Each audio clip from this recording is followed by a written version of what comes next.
Malaysia Green Building Council, also known as Malaysia GBC, is an organization that promotes green building programs, technologies, and design practices, aims to make Malaysia an eco-friendly and sustainability place on Earth. Malaysia GBC was founded in May 2009 by a group of passionate building consultants, academia, and representatives. Even since Malaysia's building has increased, the efficiency of resources used in each building was built with green in mind. Malaysia GBC is also supported and associated with most of the top industry institutions. In the year 2015, Malaysia GBC became an established member of the World Green Building Council and known to be the only organization in Malaysia to be supported by the World GBC. Malaysia GBC continues to be the platform that networks, promotes, educates, and most importantly, develops the sustainable, built into the land of Malaysia. With much more passionate industry professionals, we can make Malaysia a greener and better place on Earth.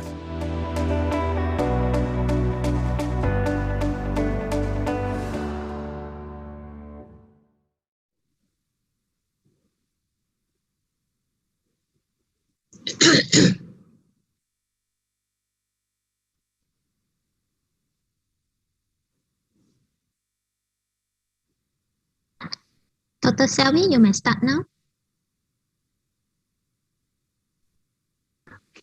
Good evening, ladies and gentlemen. My name is Tamil Selvi Mari. I'm your MC for today. It's my pleasure to welcome you here this evening to another one of our weekly IGEM MGBC webinar. Firstly, I would like to thank you all for joining us today for this special presentation on indoor air quality and COVID-19, a very trending issue or concern that is becoming more and more critical every day. Ladies and gentlemen, please mute your microphone and turn off your camera as you join this webinar. And for your information, this webinar session will be recorded for internal quality training and purposes. You will also be able to view or watch this recording later within 6 months in the virtual platform. And moving along, it is my pleasure to introduce our distinguished speaker, Engineer Ng Kong Yong, to present a talk on indoor air quality COVID-19.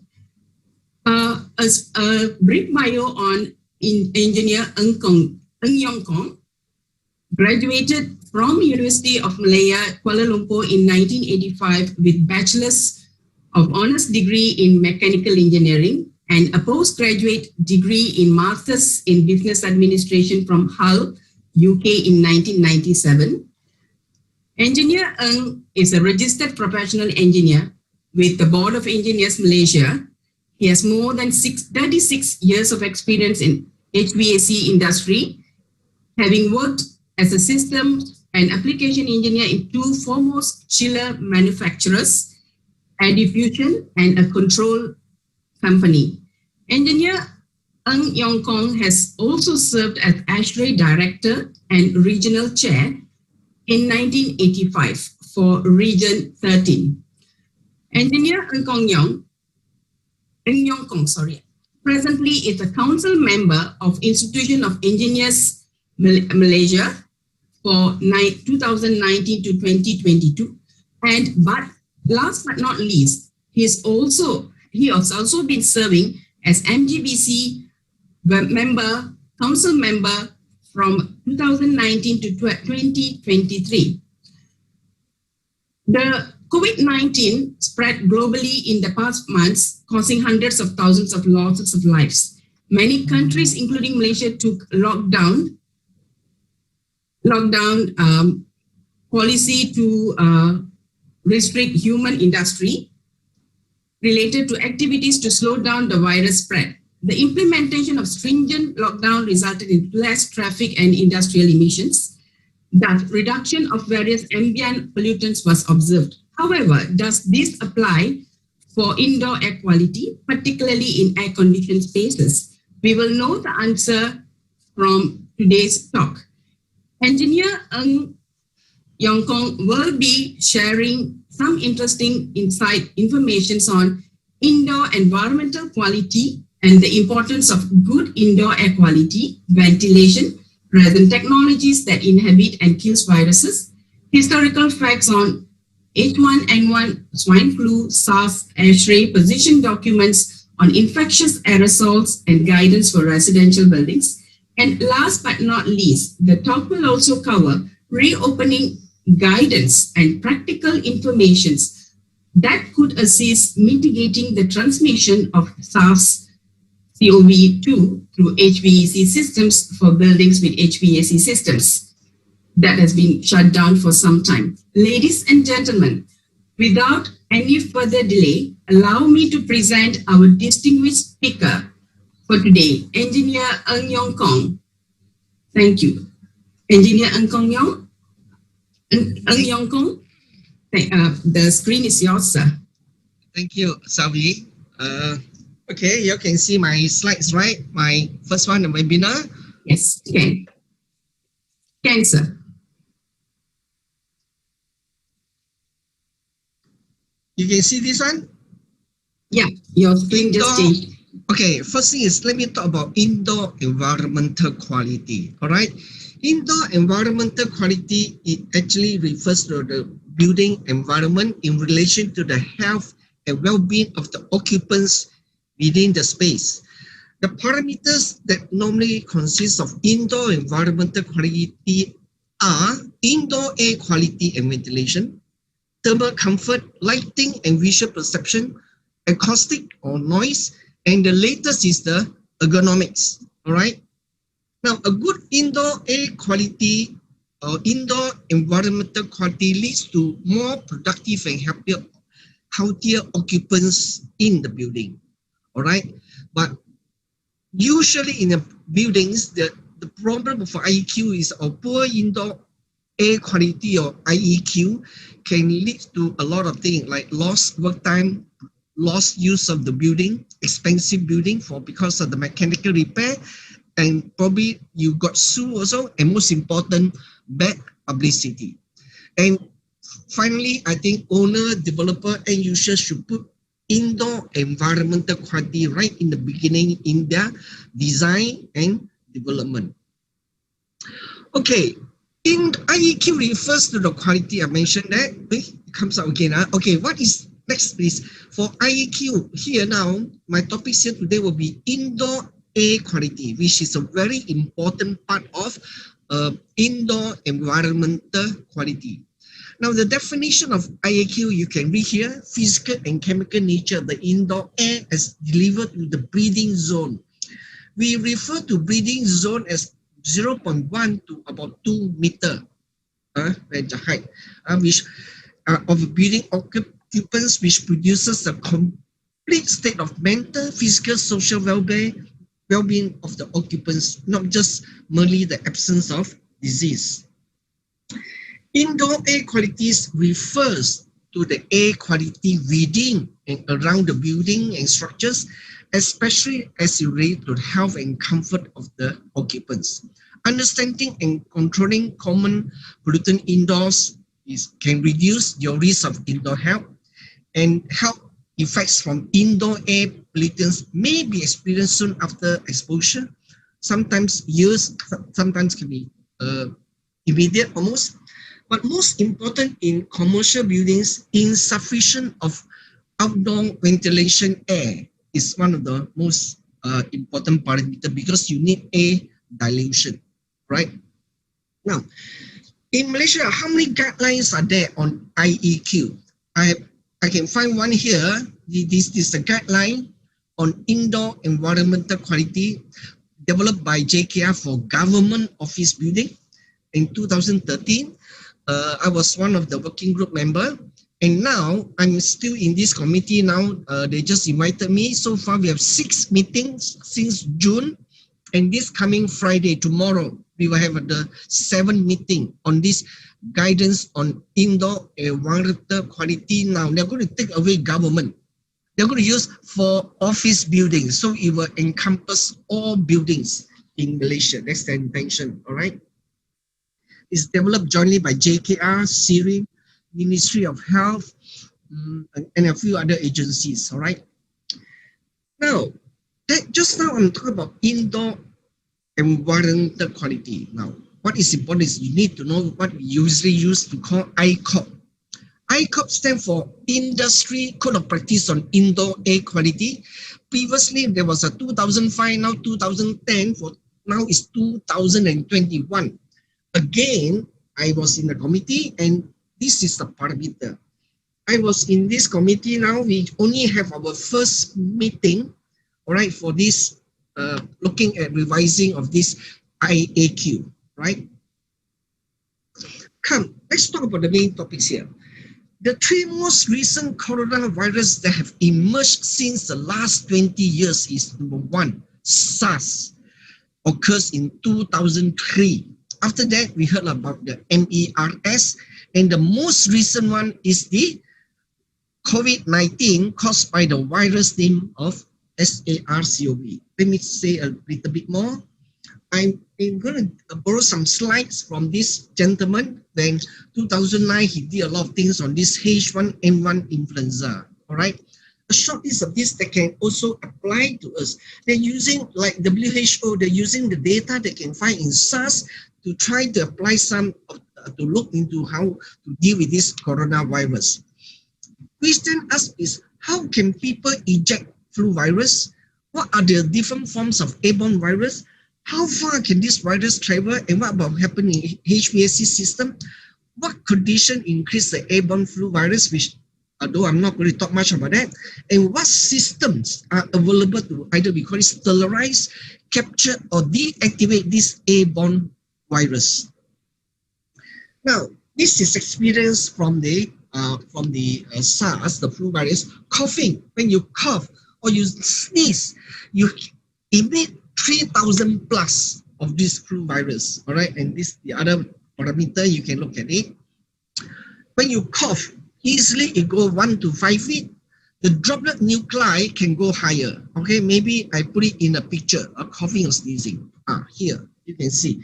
When you cough, it can go to 3, depending on the one, it can go to 3 to 5, or that's why 3 to 5 feet. Right? That's why we always say keep a distance of 1 meter or 2 meters away from the next person. Right? I quickly want to talk about this toilet water viral. In 1959, when scientists find that flush toilet bowl can be infected with known viruses. So this British Council, John Baker, 2005, did some work on that. Okay, what surprised him was that after 30 minutes for every flush aerosol in the toilet, it turns out that there are a lot of bacteria. So we are now talking about the case of the SARS, where here he thinks that this Dr. Liu Jianlun and Wang Kaizi likely has SARS in their diarrhea. All right, the SARS first came in 2003 was because of this case in Metropole Hotel. All right. And then later, another patient also got this, both in Metropole Hotel. Surprisingly, after when all these things over, sometime in November, I think in November, my friend, I was staying in Hong Kong. My friend booked me this hotel. He booked me to stay in this Metropole Hotel in Hong Kong. Later, I realized that this is a hotel got SARS. I was very upset with him. I said, how can you let me stay in this hotel when the SARS occurred? Then he told me, Mr. Ng, in the whole of Hong Kong, this will be the cleanest hotel in Hong Kong because it has been sanitized many times all over. All right, but here the experience of this of SARS, and you see here talk about SARS being airborne, is spread from this toilet bowl because the diarrhea. Then slowly it can move away. It is airborne. All right, and can directly go to a hotel room. Here I show you, if this is an exhaust, bathroom exhaust, it can go through various places of spreading. All right, come, let's talk about the COVID-19. WHO consider airborne precautions because COVID-19 is confirmed as airborne. All right, and remain 8 hours in the air. So everyone is required to wear a mask. Right? Now, how long does the virus that causes COVID-19 last on surfaces? A source, a Google search source on news, WHO, and news medical, you find that it can last 72 hours on a plastic or stainless steel. It can last to 4 hours on copper, up to 24 hours on a cardboard. The size of what is the size of this virus? The size of this virus vary from 9 to 12 nanometer. For you to imagine, nanometer is a minus 10 to the power minus 9 meter.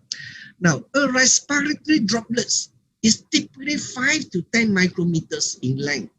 Therefore, when a person who ingests, something wrong, inhale or other exposed this virus, it can be exposed to hundreds or thousands of these virus particles, and which may increase the probability of the infection. Here, if it's airborne, this is likely to be travel.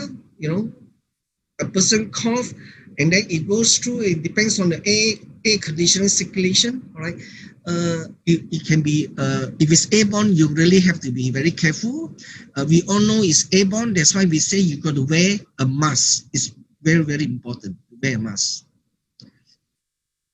Now, I want to talk a little bit about this, filters first. Mechanical filters found in commercial residential buildings. Most buildings have filters in the aircon system, and many of these buildings, they call it merge. Sorry, I should talk on that. Merge adjustment for minimum efficiency reporting value. Okay, the filters that you have in your wall mount split, right? The house one, I think it's 0 lah. You cannot even classify as 1. Okay, but the higher the value, the better. If the smaller the germ it can capture. All right. For us, we recommend a minimum of merge 13. For healthcare facilities, they recommend a merge of 14 or filter 8. It depends. When you go higher, say a 16, or 17, 18, 19, 20, it will be a very tiny. It will be we call it HEPA filter. I will come to that later. Okay, air filters, like you see here, it's not like your screen door mesh. Okay, air filters are like a thick forest. The germ cells into the forest and eventually may get out. All right. Now, the higher merge value, you give you a more densely packed trees where it's not easy for so-called the germs to get out. So it's just this is like a scenario for you to imagine how the filters work. Now, the different types of filter, 1 to 20. This is normally a very cheap cleanable filter. These are like secondary filter. This is a tough one, the HEPA, high efficiency particulate arresters filters. It is mainly used in operating theater, we say clean room, and now they are used in some commercial air cleaners or air purifiers. All right. And for filters, we measure by 2 things. One is the dust spot efficiency and the arrestance, how much of a particle can arrest. This is like a pre-filter. They are minimum 8. Some of these are washable, but for this one is the cardboard is not washable. This is a medium back filter, 85 to 90% efficiency. All right, I have done a picture of HEPA, but this is just to show you a value, the percentage of virus arrested. We have recommended in the guidance of a minimum of 13. 13 can only capture about 46% of the virus. All right. Of course, if you want to use 17 and above, which is 99.9% and above, then you have to use HEPA filter. All right. What are the systems available to sterilize, we call it, capture, inhibit, or kill airborne virus? So far, there's no one would dare to say that, oh, my system will kill the COVID-19 virus. One say that, but they can say that they inactivate. Though there are some systems that prove with certificate by Intertech or some international certification that they can kill like H1N1 virus. But for this coronavirus, the COVID-19, they call it SARS-CoV-2, there is nobody that can dare to claim that they can kill the certificate of 99.9%, but I do know of some suppliers they can reach up to 96% of this virus, right? They couldn't reach 99.9% yet, okay? But for a lot of international EU standards or testing, they want 99.9% cure rate, all right? So here, I'm going to share with you quickly what are the technologies or system available for each of them, and I quickly will only touch on some of the common one. Okay, first thing is use a minimum efficiency reporting value HEPA filters. This will not kill the virus, remember. This will only capture the virus in the filter. That's what it will capture. Now, number two is the most important. Germicidal ultraviolet lights. This one is one of, I was told this is one of the most effective in killing all the viruses. This is the most effective. Of course, we have others like magnetized A media filtration, co-plasma bipolar ionization. We also have PCO, photocatalytic oxidation. We have electronic air cleaners. Lately, quite a lot of suppliers for the last few years, they have be Japanese or Chinese brand, American, they have ionizer. Lately, they even found in VRF equipment. Some existing VRF equipment, you can also just buy and install them. They are quite inexpensive, maybe $300-400, and cover about 5,000 hours of running, and for a certain area. Then we have a low density, the engineered, I use the word, ozone system. You have gas phase filtration. You may have others, may not be in this list, right? What is PCO? Basically, here is explained, is created when ultraviolet photon hit the titanium dioxide to create this. At the moment in Malaysia, I'm not sure who market it. Yeah, there's no one that market it, all right? I can't think of, maybe you Google search, there's somebody. This is very common. Electronic air cleaners, there are quite a lot of suppliers. You can easily get them. They've been in the market for close to more than 20 years, electronic air cleaners. Here, basically how it works. Our normal 415 volts, you can create the transformer to 8.2 kilovolts or 8,200. This is 4,100. It creates positive and negative plates. You usually have a pre-filter, and then this virus, the ionizer will get stuck to it and may kill the virus, all right?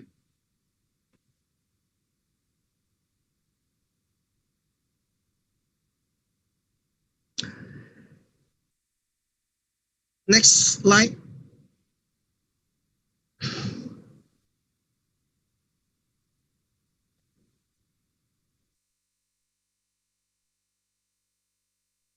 Good jammer. Okay. Let me just show. Okay. This is just to show. Okay. This is how the electronic air cleaners are installed. These are all electronic air cleaners with the electrical. The return air will pass through here. All right. And that's where you see the whole system. This whole thing is actually this whole thing right here. Okay, this whole thing. All right, this is one of the installation. A very common one now that is popularly used is the ionizer. Lately is in VRF.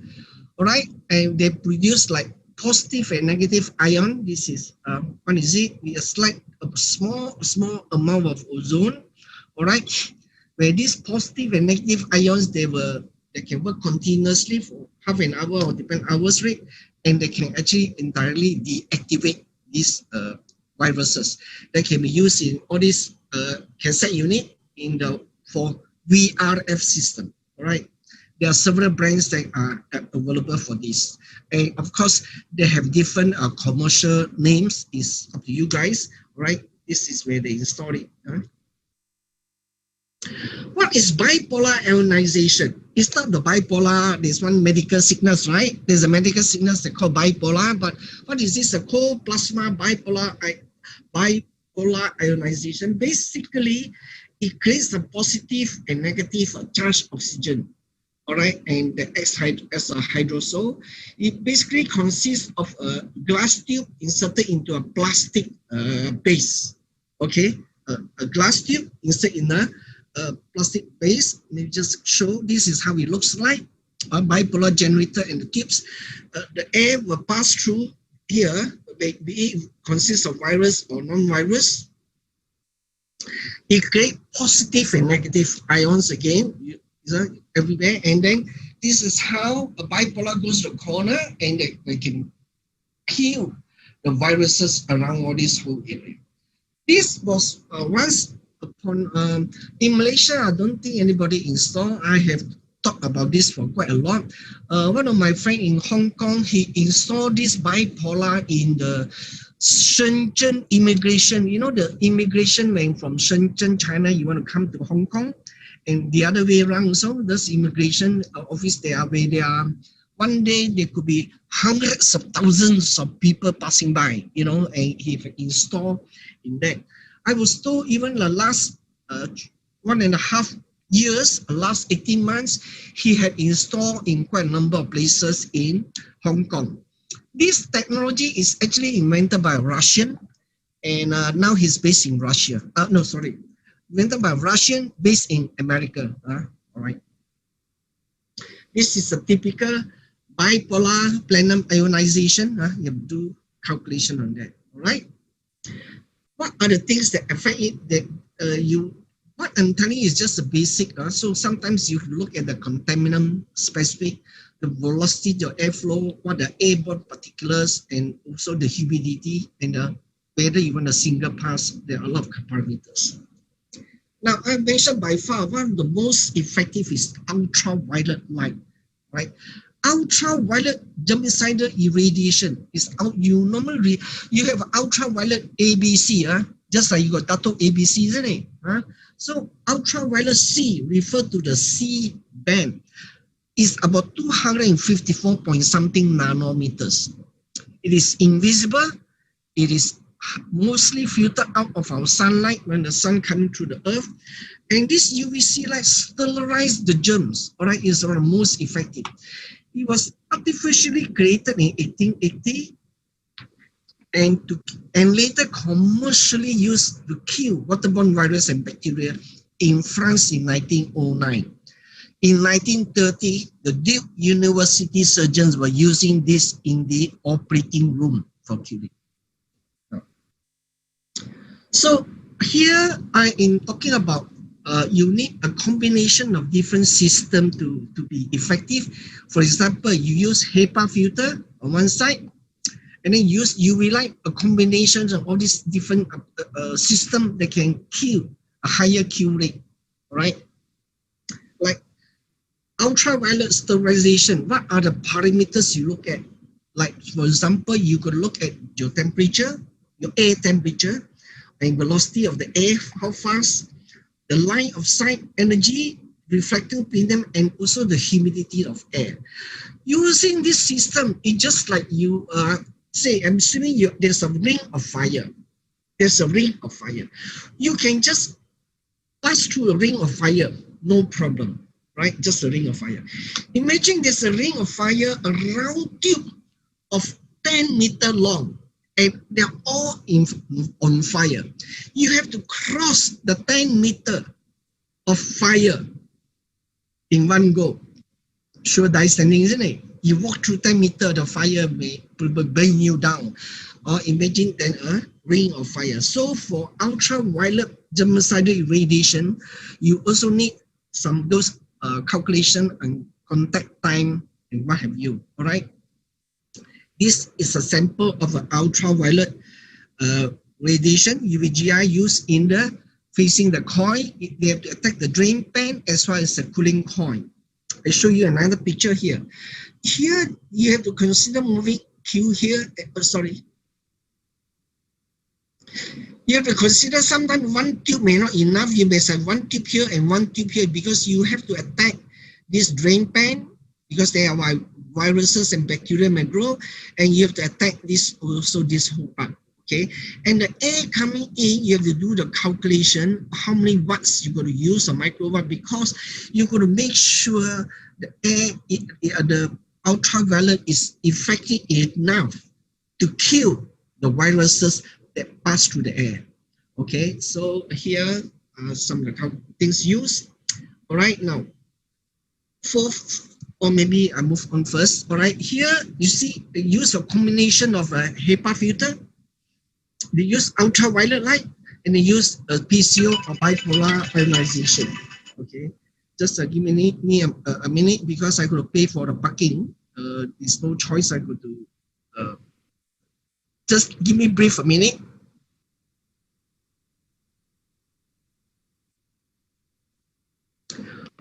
Okay, so you see here the shows a sample of using a combination of a system.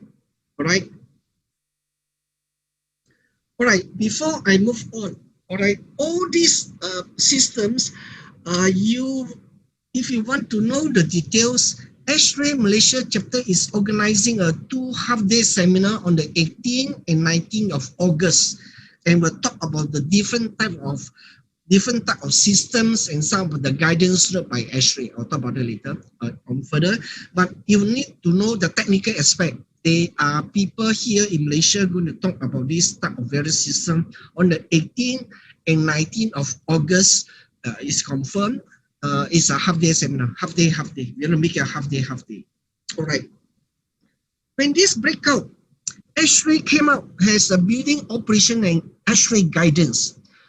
In May 2020, all right, of course, you talk about guidance, people will look at ASHRAE, WHO, and CDC. What is CDC? Center of Disease Control in Atlanta, Georgia. These are 3 things normally people look at, right? ASHRAE response is ASHRAE come up with a position paper on infectious aerosol, where you can read that. They talk about ventilation, filtration, and air distribution for the disinfection of technologies available, right?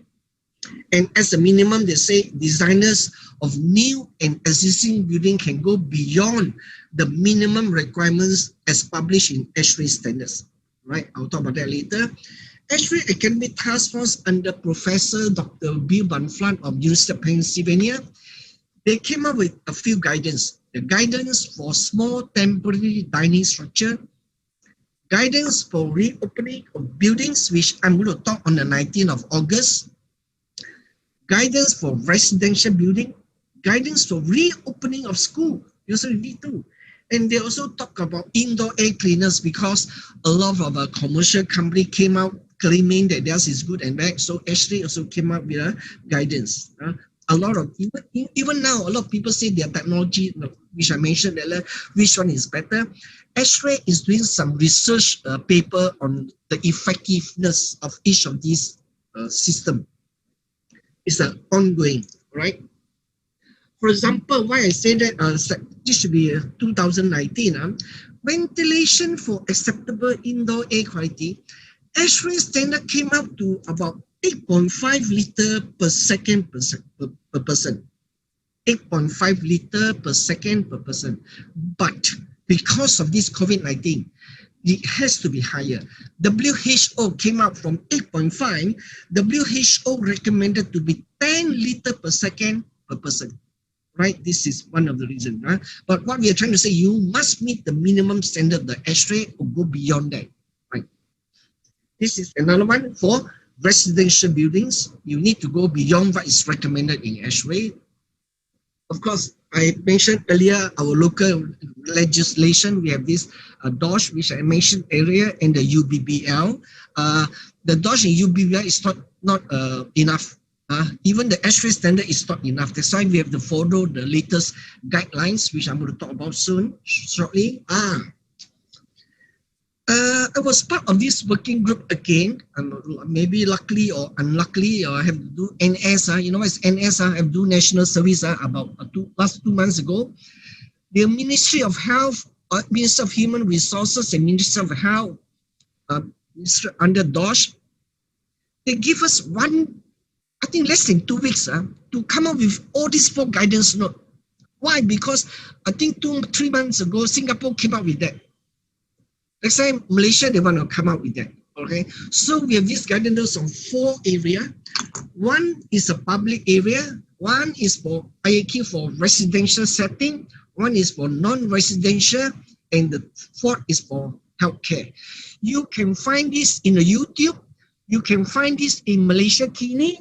You also can find this in both the ministry website. This guidance note, which I hope to show one by one, here after doing that, we have to do in graph. They call it infographics. They call it infographics. All right, we have 4 settings.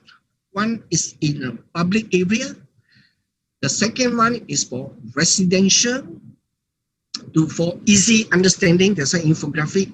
Third, it is for non-residential, which I was involved in. And finally, is for healthcare facilities, which refers to hospital. You can find this in the website or in Malaysia Kini. We were given less than 2 weeks to finish all these guidelines. After that, we were given 2-3 days to translate this to our Bahasa Malaysia version. Fortunately, my X-Ray Malaysia chapter colleague was able to help me to translate my part to the Bahasa Malaysia version. These 4 guidelines, all right, you can find it in here, all right, and we're going to talk about that on the 18th and 19th also of August, which is next month. Okay, so if you're not aware of this guideline, just type ventilation under Malaysia Kini, you will slowly find these 4 guidelines, all right? Let me go on. Recommendation. What do you recommend? What do you recommend, Mr. Ng? My recommendation first, wear a mask if you go out and very properly. Have you seen people wearing a mask like that? No, they're wearing a mask.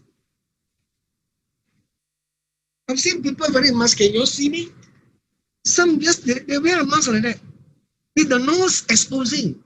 When you wear it properly. If not, don't wear.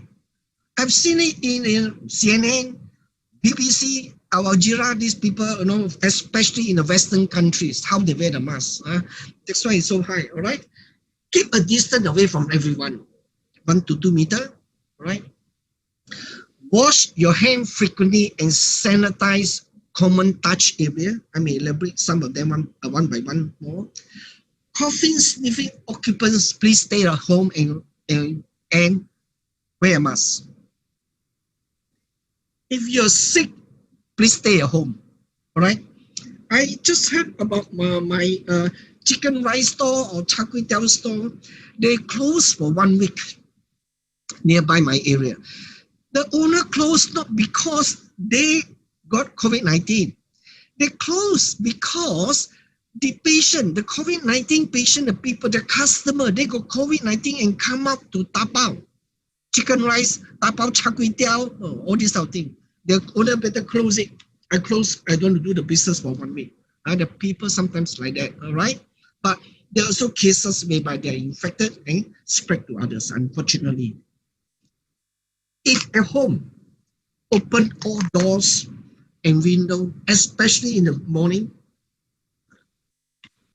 for natural ventilation, whenever the weather permits, especially in the morning or when there's a windy, before rain, windy, open from the front to the back doors for dilution, for air ventilation is very important. All right.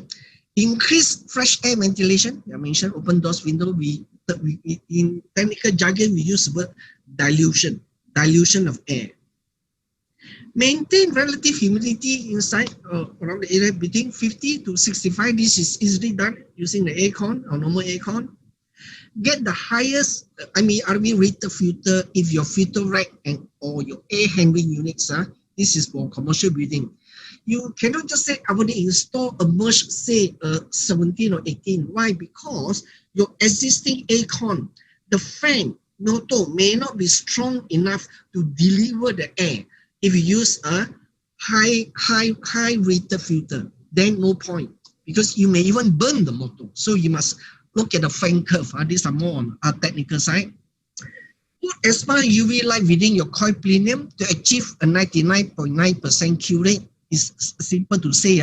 You got to get those supplier experts to calculate the contact time and do some calculation. You will know more information if you attend our webinar by X-Ray Malaysia chapter on the 18th and 19th of August, because somebody from Singapore is going to talk about that. How do you size it? That's very important too, right? consider the various systems available for additional viral sterilization. Okay, so I say wear a mask and wear it properly. Okay, certain masks are considered much more effective at minimizing the risk of exposure, especially N95. This is an N95, if you can see me, it's an N95, right? While different producers may have slightly different spec, the protective capabilities offered by N95 masks are largely applicated to the obligation to remove at least 95% of all particles with an average diameter of 300 nanometer or less. Okay, 300 nanometer is about probably 3 microns, right?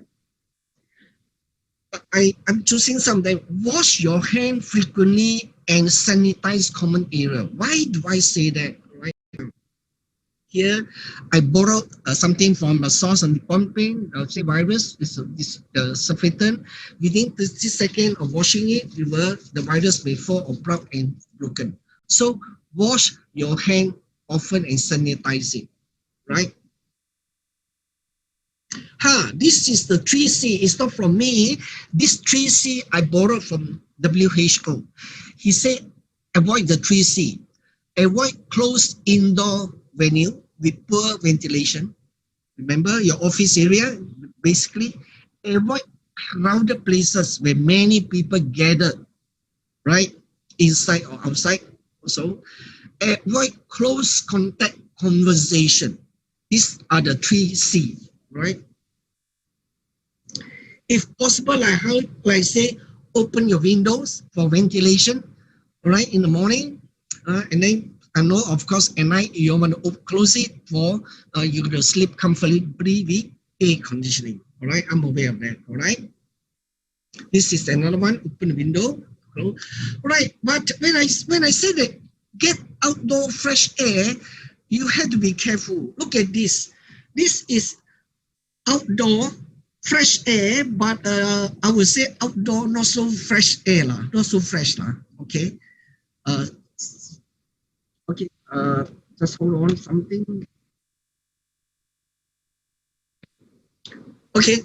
Yeah, this is the end of my slides. Okay. I am 3 minutes ahead of time.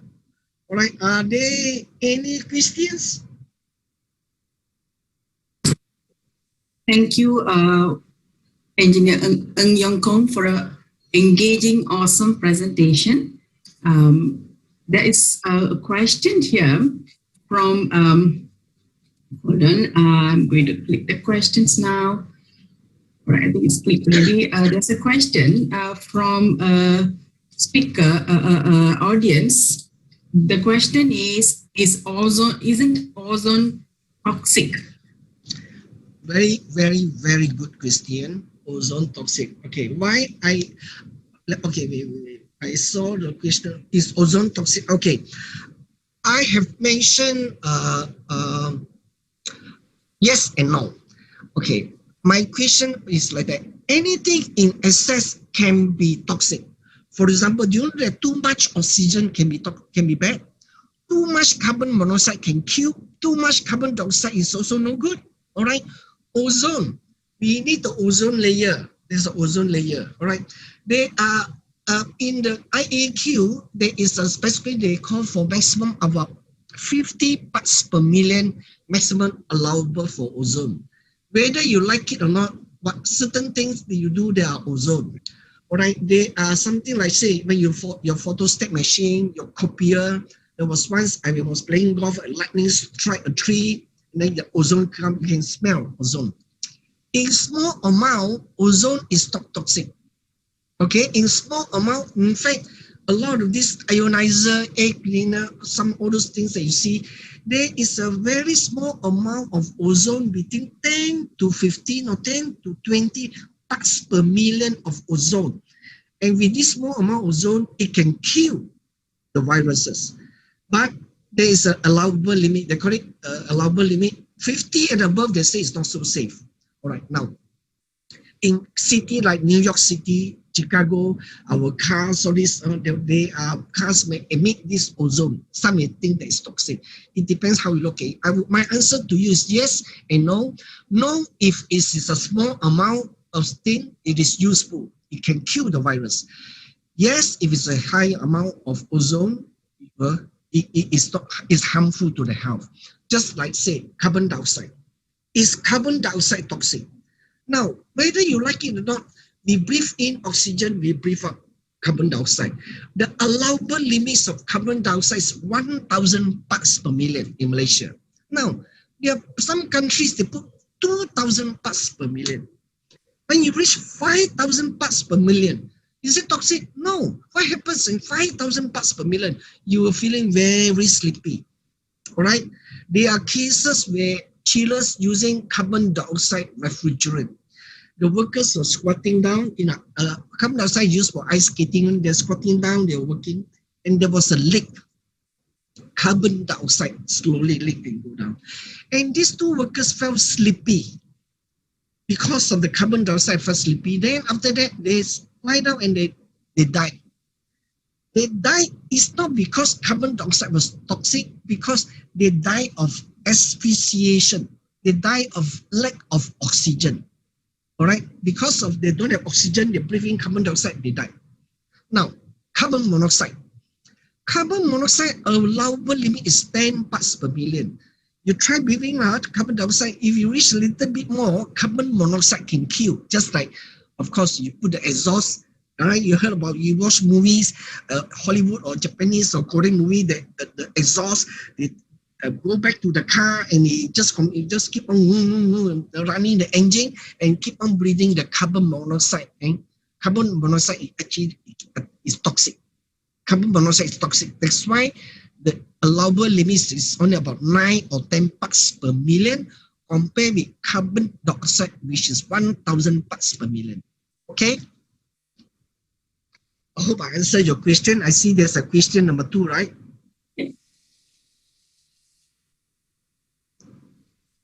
Wait, there are 3. Let's start question number 2. It's many questions. Yeah. So, can I read the questions for you, Engineer Ng? Yeah, because I can't see. Okay, I can read how to clean air conditioner ducting in a commercial building is one question, which I think is let me do that first. Let me just quick forward. How to clean air? They are people who can supply. They are using some. They use a robot, very high advanced robot, remote control robot like drone like that. Now drone. This is a robot. They can go around and clean it. There's some they use something that's cleaning it. They are commercially. You can get people who can supply this. I have seen a robot used inside. It's like a mini car and used in clean in Citibank. The Wisma Citibank, the 49-story in Jalan Ampang. Okay. Yes. Thank you, Engineer Ng. There's another question from Mr. Kelvin Su from Pascal Engineering. He says, I believe most of these methods are published in ASHRAE chapter. How this been regulated or enforced to ensure indoor air quality and to eliminate or prevent COVID-19 spread via airborne? That's his question. Very good question. If you look at it, they are published. Okay, I have spent a lot of time reading on ASHRAE, the CDC, WHO, Singapore, everywhere. They're all almost the same. Like you wear a mask, you do all those things. How to regulate? I think, Kelvin, you got to advise me how to regulate and enforce. You got to get the government, our government to do that. How to regulate and enforce. It should be under the Department of Occupational Safety and Health or Ministry of Human Resources for them. I am not in a position to regulate, but what I can advise the public is to wear a mask and wear it properly, wash your hand, keep the distance, that what I mentioned earlier in the recommendation. All right, to regulate and enforce, I think the government got to step in. Okay, the enforcer officer got to step in. Okay. All right, I will look at question 4. I see here, right? Okay, can I install UV light in my carport so that I can keep before going into the house? I think I would suggest you to attend the August 18 and 19 apart on that part. Okay, if you really want to do that, it will be quite expensive because you got to pass through the UV light, and it may not be. It depends. It may not be so good. You go through so often. No, you may get sunburn or suntan or UV light. Okay, I suggest you attend our seminar on August 18 or 19. It's very cheap. They charge a fee. I don't know how much, 20 ringgit, but because we are sponsored, that would be better because you need to calculate the contact time and all those things. Just like I say, you walk through your car porch. In order to walk through your car porch, there should be a sufficient time of UV light that shine through you to kill, assuming your shirt, notice you have UV, you know. So I would say maybe attend it, but I think it's not advisable to have that in the car porch unless you want to put those like portable air cleaners. Some of those, maybe you can look into that. But I suggest you attend the seminar on the 18th and the 19th, right? I'll go on to question 5. Is there any type of catalyst for HEPA filter? I always said HEPA filter 2.5. No. HEPA filters, when you call a HEPA filter when you have a MERV, a merged minimum efficiency reporting value of 17, 18, 19, and 20. It will capture 99.9%, 99.99%, 99.9999%, 99.9999959% of the viruses of our world. Now, your 2.5, I think you refer to PM 2.5, PM5, and PM10. We call it particulate matter of 2.5 micrometer, the PM 2.5. There's no thing, I don't think there's such a thing as HEPA filter 2.5, but I think you refer to HEPA filter PM 2.5, the captured rate, right? There is another question on how, from another audience, how to remove or clean COVID virus from the filter. How frequent shall we clean the filter? This question is excellent, right? I'm also thinking how our government serve the hospital in Sungai Buloh. How are you going to do the filter? Basically, you got to remove the HEPA filter now closely and put in a separate plastic certain container. Of course, when you do that, you must wear PPE. Okay, PPE means personal protection equipment. To remove that into person. Some they may use it to burn. You got to burn it. You cannot recycle the filter. Okay. Your question: how frequent shall we clean the filter? It's not no matter of cleaning. No, if you think the filter got virus, you don't clean already because you clean you kena already. Okay. Now we normally before you use HEPA filter, because HEPA filter is more expensive, you will have a pre-filter. The pre-filter is normally like plastic. You can take it out 2 inch and wash it and put it back. It's just like our warm out. You wash it because it captured the big particle before you have this HEPA. After the pre-filter, you will have a secondary filter. It captured most of the other thing. The final filter is a HEPA filter.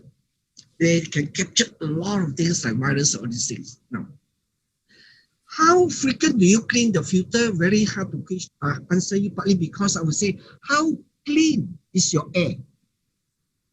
Right, your air flowing through. Assuming your air is dirty, you will find that in the motor there is we have what is called pressure gauge. It's like one side is after the filter, one is before the filter. If the pressure drop across the pressure gauge is say 2 inch, you know it is dirty.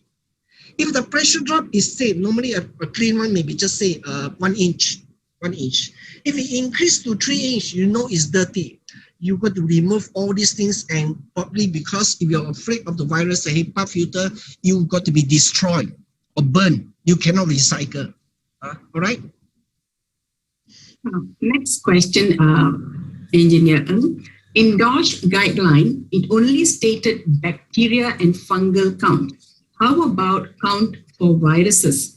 Virus is not the same as bacteria and fungal. Coronavirus is under the virus category. Correct. We can only talk about we call it CFU, colony forming units, or BCP, bacterial count particle. Yesterday, I was with the DOSH people, with 3 of them. We do a measurement of PPV. What do you call PPV? Pusat Pengambilan Vaccine, right? We went to Bukit Jalil. Actually, today I'm supposed to go to one place. I told them, no, I got this IgM. Oh, okay. Then they went to Bukit Jalil. We can only measure 6 parameters. We cannot measure the virus. Who dare to virus is very difficult. And how do you capture the virus? It's almost impossible and dangerous. We are not enough. This has to be done in a closed lab system. Okay, bacteria and fungi count, they are bigger, it's easier, they can count it. How to count virus? I dare not even talk about that.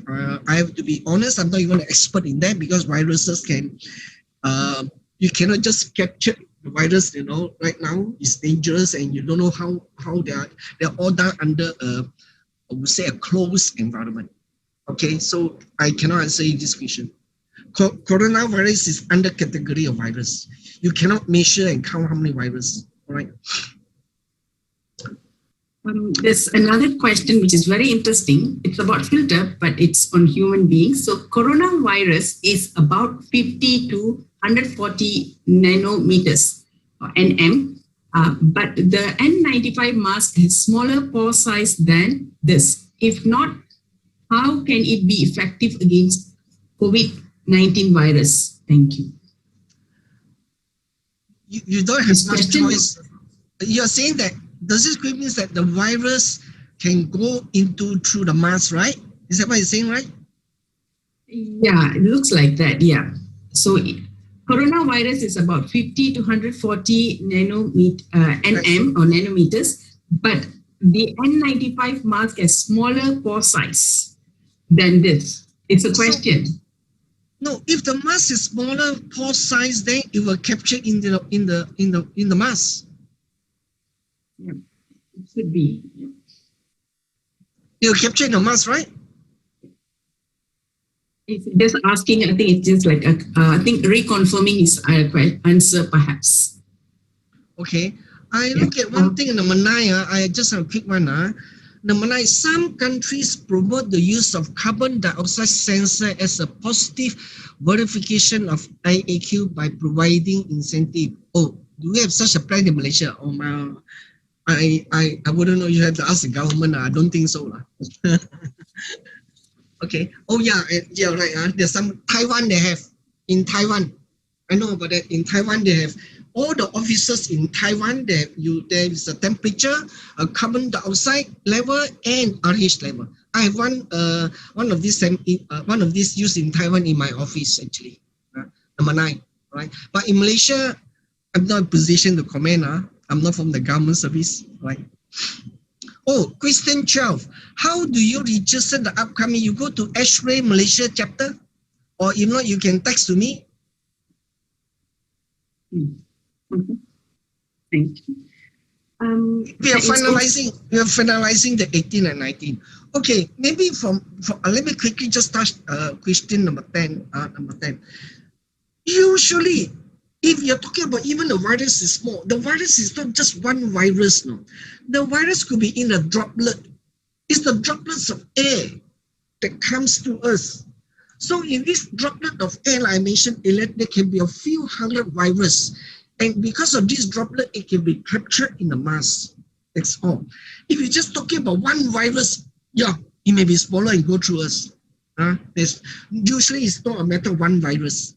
It could be a cluster of virus, a cluster, droplet you mentioned. Okay. There's another question on the virus itself. There's a lot of questions on virus. Okay, there's another one on, okay. What is your advice for those complex owners on frequency of changing the filters? How much in terms of cost to clean the aircon system in their complex? First thing is advise you maybe to read, to attend the X-ray 18th and 19th of August. I'm promoting that. Okay, for those commercial building, if you usually have a pressure gauge. If you don't have, you can have a portable pressure gauge around. When it's clean, when the filter is clean, everything, the pressure drop across the filters is very small. Like I say 1 inch.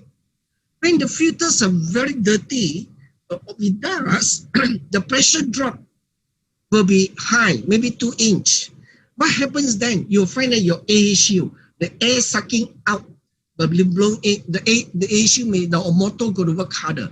But if the motor is a constant speed motor, just running like that, you will find that there's not enough air to deliver to your space. Then you know it's time to wash the filter. Just wash the pre-filter. Some secondary filter, you cannot be washed, you got to change it. Okay? That's how you do it in commercial area. Especially when you have a fan coil units or you have a air handling units. Look at the pressure drop across the filters or across the coil. You can tell. All right? One more question, Engineer Ng. The Delta variant has been reported to be more infective than other variants because of said to be airborne. Do you think sharing lifts and elevators is advisable for now? Thank you, from Awangku. Sorry. Yeah. Can you repeat? The Delta variant right? has been reported to be more infective than other variant because of its said to be airborne. Do you think sharing lifts and elevators is advisable for now? Because it's a good question. Honestly, I'm not a medical expert in that, but our still SOP, if you still worry about the virus, then we have to stand maybe like the common thing, like maybe 2 meters apart. You say like every sharing of a lift, unless it's just my personal opinion, then if you're worried, then you just for lift once at a time, but sometimes it's not practical. All right, it's not practical. All you can do is to wear the mask and sanitize and keep a distance away. The best is to, of course, isolate yourself. If not, then like now, stay at home. Right, be in the open space. Right. There's one last question, Engineer Ng. Can UV light kill the corona or COVID-19 virus 100%? Nobody can say 100%. I would suggest you attend the course on August 18, 19. I know there are cases where some claim, they don't say kill, they use the word, I say, are you sure? They say deactivate. Okay, up to 9. I told you there's something about 96%. There's one that killed 96%, but people want it 99.99%. There's no such thing as can kill 100%. Seriously, it's very difficult sometimes. To kill things at 100% is not easy. Mention that. Okay, nobody can guarantee that 100% kill it. Then to kill at 99.9% is already, I would say, very good enough. All right, I told you like this particular supplier, they only can reach 96%. That's why they did not publish on that the virus, the one that caused the COVID-19, but they can dare to publish on H1N1 because it has a kill rate of 99.9% and they have that certificate. So there are a lot of people still working to raise to achieve 99.9%. But to achieve 100%, no one supplier, nobody will dare to guarantee that. Okay. I missed one question. There's one more question. Is there any type or categories for HEPA filter? I've always heard of HEPA filter 2.5. Is there any? Any type or categories for HEPA filter? And he has only heard of filter 2.5. Okay, I would say HEPA filter, I would say best would be asked to filter supplier. I'm not a filter supplier, but HEPA filters can definitely capture PM material of 2.5, 5 or 10, depending on the percentage. That's all. They definitely can, but the percentage of how much percent they can capture. That's all I can answer that. It definitely can, but what percentage you're asking? Maybe fewer percent, because PM 2.5 is very small. PM 10 is bigger. So for bigger size, easily can capture. Smaller size, because you capture the big one, the smaller size can get stuck there also. So definitely can capture the 2.5. But then how effective? I think nobody can probably answer you, unless maybe you get a filter suppliers. In the August 18-19, there are some filter suppliers. I hope you can join them. They will answer you more for that. All right. Thank you, Engineer Ng. Very interesting. Okay, there's no more questions. I think we are coming to the end of the session. It's very awesome, engaging, and educational talk. I learned a lot about filters and COVID-19 virus today, and about how to actually take care of ourselves from an interesting talk here. On behalf of IGM MGBC, I would like to record our heartiest appreciation for an awesome, engaging presentation on current pressing issue on indoor air quality and COVID-19. It was a pleasure listening to you, sir. Thank you. Ladies and gentlemen, thank you so much. That wraps up our evening. On behalf of IGM MGBC, thank you all for making time in your busy schedules to join us here this evening. It's been a pleasure to host this event, and I wish you all safe and pleasant day. Stay safe. Thank you so much. Thank you so much, Engineer. Bye-bye.